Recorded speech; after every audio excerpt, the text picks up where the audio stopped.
Gold, trusted gold buyers. మీరు తాకట్టు పెట్టిన బంగారాన్ని విడిపించి ఈ రోజు ఉన్న మార్కెట్ ధరకు కొనబడను.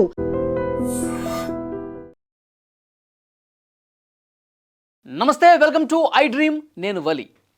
అక్రమ సంబంధాలు పెట్టుకుంటే జీవితాలు ఏ విధంగా నాశనం అవుతాయో, ఏ విధంగా మనుషుల్ని నేరస్తులుగా తయారు చేస్తాయో ఇప్పుడు నేను చెప్పబోయేటువంటి ఘటనే ప్రత్యక్ష నిదర్శనం అన్నమాట. జహీరాబాద్లో జరిగింది ఈ ఘటన. జహీరాబాద్లో కవిత, సిద్ధారెడ్డి వీళ్ళిద్దరూ భార్యాభర్తలు. కొన్నాళ్ళుగా జహీరాబాద్లో నివసిస్తూ ఉన్నారు. ఇద్దరు పిల్లలు కూడా ఉన్నారు. 9 సంవత్సరాల కూతురుంది వీళ్ళకి, 6 సంవత్సరాల కుమారుడు కూడా ఉన్నారు. అయితే ఈ కవిత అనేవి టైలర్ అనమాట. భర్త సిద్ధారెడ్డి ఆయన పానీపూరి బండి పెట్టుకొని ఈ కుటుంబం జీవనం సాగిస్తుంది జహీరాబాద్లో. అసలు విషయం ఏంటంటే, ఈ కవిత ఫేస్బుక్లో పవన్ కుమార్ రెడ్డి అనే వ్యక్తి పరిచయం అయింది. ఎప్పుడు 10 ఏళ్ల క్రితమే. 10 ఏళ్ల క్రితం పవన్ కుమార్ రెడ్డి తిరుపతి జిల్లాకు సంబంధించిన వ్యక్తి. అతనితో పరిచయం ఏర్పడింది, ఫ్రెండ్షిప్ మొదలైంది. ఇవి ఇక్కడ ఆల్రెడీ పెళ్లి చేసుకుంది, పిల్లల్ని కన్నది, ఇదంతా చేస్తూ ఉంది, కుటుంబం ఉంది. అయినప్పటికీ కూడా పరాయి వ్యక్తితో మిత్రత్వం, పరాయి వ్యక్తితో సన్నిహిత సంబంధాలు నెరపటం ఆఖరికి ప్రాణాలకు కోల్పోయేలా చేసింది. 10 సంవత్సరాల నుంచి ఈ వ్యవహారం నడుస్తూ ఉంది.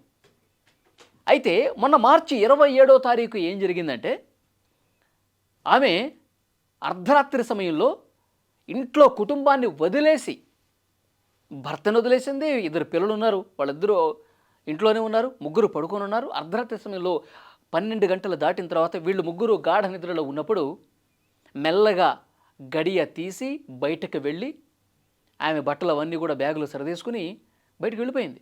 ఎక్కడికి వెళ్ళిపోయింది? జడ్చర్లకు వెళ్ళింది. జహీరాబాద్ నుంచి జడ్చర్లకు వెళ్ళిపోయింది అర్ధరాత్రి సమయంలో కుటుంబాన్ని వదిలేసి. ఎందుకంటే ఫేస్బుక్లో పరిచయం అయ్యాడు కదా, కొన్ని సంవత్సరాలుగా ఈ వ్యవహారం నడుస్తుంది కదా. నాకు ఇతను వద్దు, పానీపూరి బండి నడుపుకునేవాడు, నాకు చాలా సౌకర్యాలు కావాలి, విలాసవంతమైనటువంటి జీవితం కావాలి, నేను అడిగింది ఏమీ లేదు, ఈ పానీపూరి బండి నడిపేవాడితో నాకు అసలు ప్రేమ వద్దు, ఏమి వద్దు, నాకు భర్తగా అసలు నాకు ఇది వద్దు అని చెప్పి నిర్ణయం తీసుకొని అర్ధరాత్రి సమయంలో ఇంట్లో నుంచి వెళ్ళిపోయింది, జడ్చర్లకు వెళ్ళిపోయింది. 28వ తారీఖు, 27 అర్ధరాత్రి వెళ్ళిపోతే 28వ తారీఖు ఉదయాన్నే లేచి చూస్తే భార్య లేదు, పిల్లలు పక్కనే ఉన్నారు. అతనికి ఏం అర్థం కాల. ఇంటి దగ్గర గల్లీలన్నీ వెతికాడు, ఎక్కడ కనపడాల. కుటుంబ సభ్యులకు ఫోన్ చేశాడు, బంధువులకు ఫోన్ చేశాడు.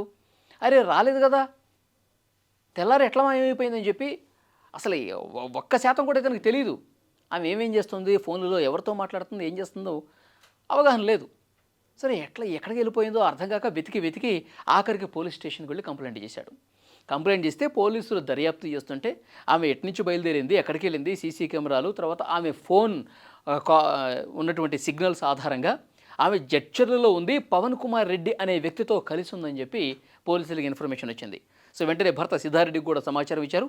సో ఒక కానిస్టేబుల్ నుంచి పంపించి జడ్చర్లకు వెళ్ళండి, వాళ్ళని తీసుకురండి అని చెప్పి వెళ్ళారనమాట. అక్కడికి వెళ్ళిన తర్వాత కానిస్టేబుల్ రెడ్ హ్యాండెడ్గా వాళ్ళిద్దరిని పట్టుకున్నాడు. అక్కడే పోలీసులు కౌన్సిలింగ్ చేశారు.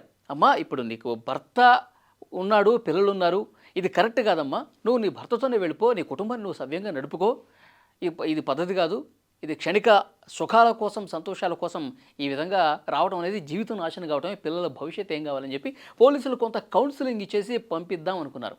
ఎంత కౌన్సిలింగ్ చేసినా నేను అతనితో వెళ్ళను, నా భర్త సిద్ధారెడ్డి వెంట నేను వెళ్ళను, నేను మళ్ళీ జహీరాబాద్కి వెళ్ళను, నేను ఇతనితోనే ఉంటాను, ఇక్కడే ఉంటానని చెప్పి పోలీసుల ముందు చెప్తోంది.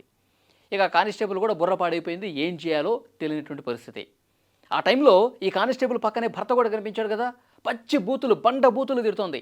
ఎందుకు వచ్చావురా నువ్వు, అది ఇది అని చెప్పి ఇక బూతులతో, నేను అసలు నీతో రాను, నీ వెంట రాను, నాకు అసలు సుఖమే లేదు, సంతోషం లేదు అని చెప్పి భర్తని చాలా దారుణంగా బూతులు తిట్టింది. ఇతను కూడా కోపంతో ఊగిపోతున్నాడు.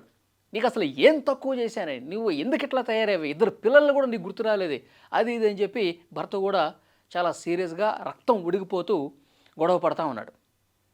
సరే, ఇట్లా ఆ కానిస్టేబుల్ ఏం చేశాడు, ఇట్లా కాదు, డైరెక్ట్ మన జహీరాబాద్కి వెళ్దాం, జహీరాబాద్లో అక్కడ సార్ దగ్గరే ఈ పంచాయతీ పెడతానని చెప్పి కానిస్టేబుల్ తీసుకెళ్తుంటే, ఒక్క నిమిషం, నేను ఇప్పుడు నాకు బుర్ర పాడైపోయింది, నాకు అసలు ఏం చేయాలో అర్థం కావట్లా, గరం ఛాయ్ తాగి వస్తానని చెప్పి భర్త సిద్ధారెడ్డి రోడ్డు మీదకి వెళ్ళాడు. ఛాయ్ కోసం వెళ్ళినోడు ఏం చేశాడు తెలుసా, ఛాయ్ తాగల, ఇంకా పక్కనట్టు షాపుల్లోకి వెళ్ళి ఇంత చాకు తెచ్చుకున్నాడు.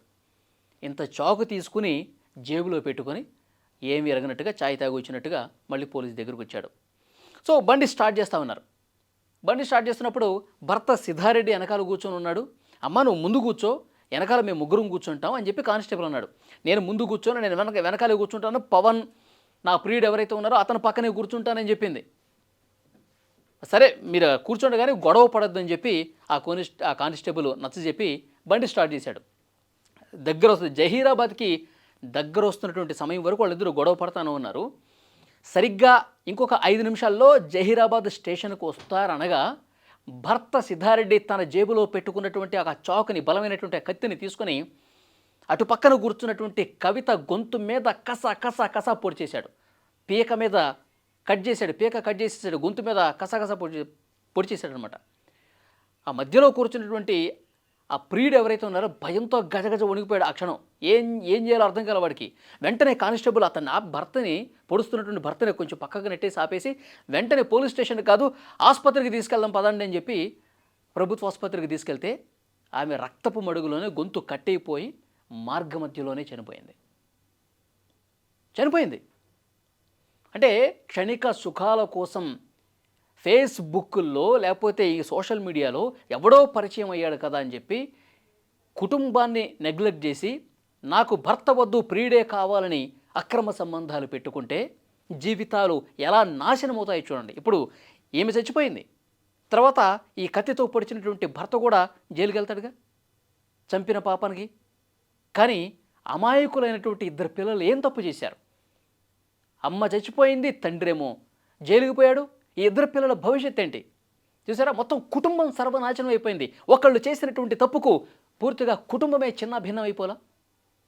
అక్రమ సంబంధాలు జీవితాలను ఎలా నాశనం చేస్తాయి, చివరికి దుఃఖమే. క్షణిక సుఖాల కోసం ఆ టైంలో బాగుంటుందేమో కానీ దానికి అంతిమ పర్యవసానం కుటుంబాలను కోల్పోవటమే, జీవితాలు కోల్పోవటమే, మొత్తం నాశనం కావటమే.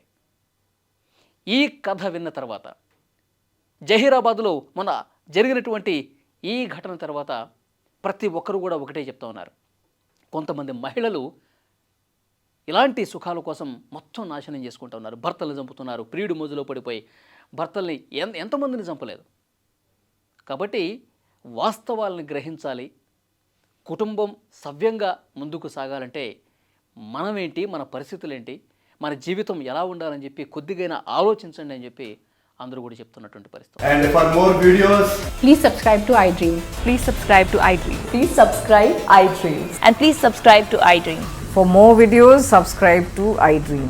please like, share and subscribe to the channel. Congratulations, iDream. Subscribe to iDream. Subscribe to iDream. So subscribe to iDream Media. iDream की iDream team अंदर की huge congratulations. Please subscribe iDream Media. Please subscribe to iDream. Subscribe iDream. Please subscribe to iDream. iDream అంటే నా కళల ఛానల్ను subscribe చేసుకున్న నోరు తిరుగుతలేదు, మీరైతే గంట గుర్తు కొట్టండి. For more such videos, please subscribe to iDream. Subscribe to iDream. Please subscribe to iDream. Please subscribe iDream Media. Please do subscribe to iDream. Please subscribe to iDream Media. For best entertainment and information, please subscribe iDream. And don't forget to subscribe to iDream.